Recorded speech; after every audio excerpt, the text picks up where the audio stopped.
Look at this big, beautiful tank. I'm Phil Tate, the exhibit supervisor here at the Oklahoma Aquarium, and this is Tank Talk.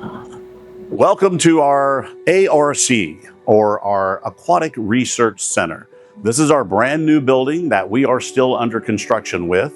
The tank that we're standing in, if you've noticed, it's a little different than some of the other tanks on some of the other episodes that you've seen.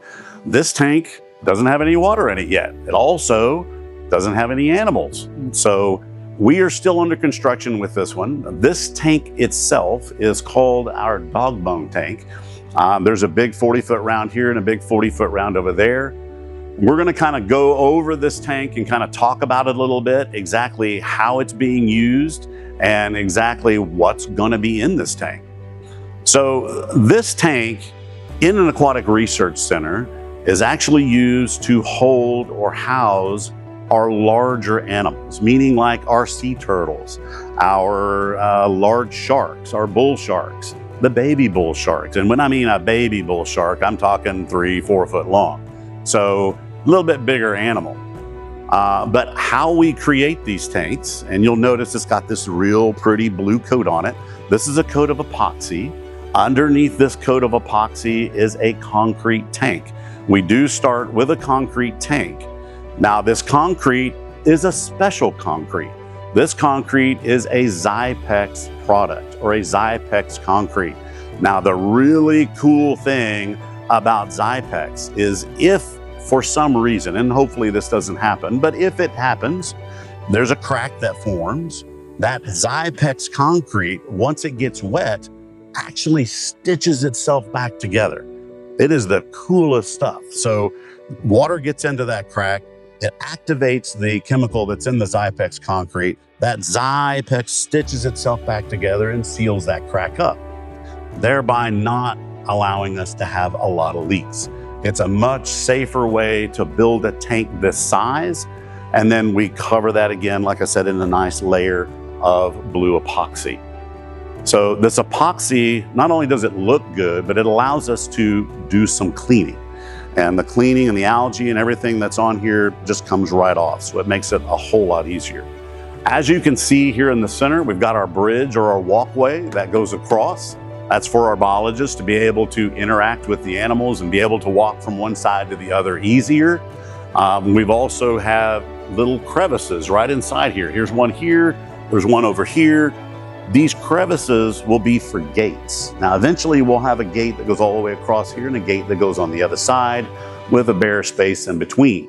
This is so we can actually house more animals than this will hold in one side. Basically, we'll be able to hold a sea turtle over there and maybe sharks over here. Those two don't get along together when they're together. So we'll put the gate in between. If we need to open it up, say we have a bunch more sharks or a bunch of larger animals that can go together, we can raise the gates, they lock into place, and now we have a much bigger tank. If you'll look over here, we do have the 4 pipes that are sticking up in the bottom of this tank. Now, each one of these is a return. So our water pressure returns back to the tank after going through all the filtration. These will get cut off a little lower, and there'll be a special cap that we will make that goes on the bottom that allows this water, we can turn that cap whichever way we want to go and push that pressure in a big wide band in a certain way. And we'll have this water moving kind of in a circular motion, possibly, going up against the wall. What that does is it allows us any detritus or any trash or, again, sharks make waste. So any of the waste actually gets pushed along and then goes down into the pit, which is right here. And this will catch all of the waste, pull it out of the tank, keep the tank nice and clean, and then that will go into the filtration. And if you look up, just outside the tank, up on that upper level, there's a bio tower up there or a bio container. And as well as you can see the top portion of a filtration system. So that's gonna be a filter. It's a sand filter. All of this water will go up and go cycle through all the filtration and then again, return back to the tank via these pipes right here. We also have a window. So As if you come to the aquarium, you will actually be able to take a tour through here and actually see, once this building is going, you'll actually be able to see how we do things in here. We also have a coral lab in this building, which is really, really neat. That'll be happening as well. But this will be a big window. We have another big view window on the other side that you'll actually be able to see the animals in here a whole lot better and be able to see kind of what's going on in the tanks. Now, we're gonna jump real quick and we're gonna move to what we call the pit. All right, we are now down in what we call the pit. So this pit houses 5 large tanks that's inside here. Each one of these tanks houses our salt water, our RO water, and what we call reclaimed water. So we try to reclaim as much salt water or used salt water as we can. Since we're located in Oklahoma, we're not out by an ocean, we have to make our own salt water. So that gets expensive. So as much water as we can reclaim, reclean it, and reuse it, the better off we are. That's what all these tanks are for. These tanks will house all that water that we're going to be using in that big tank and other tanks that'll be inside this building. Now that water eventually runs down through these pipes. It comes out, and if you'll follow me this direction, we'll go down here, and all of the pipes and everything run to an area. It's where all of our pumps are located.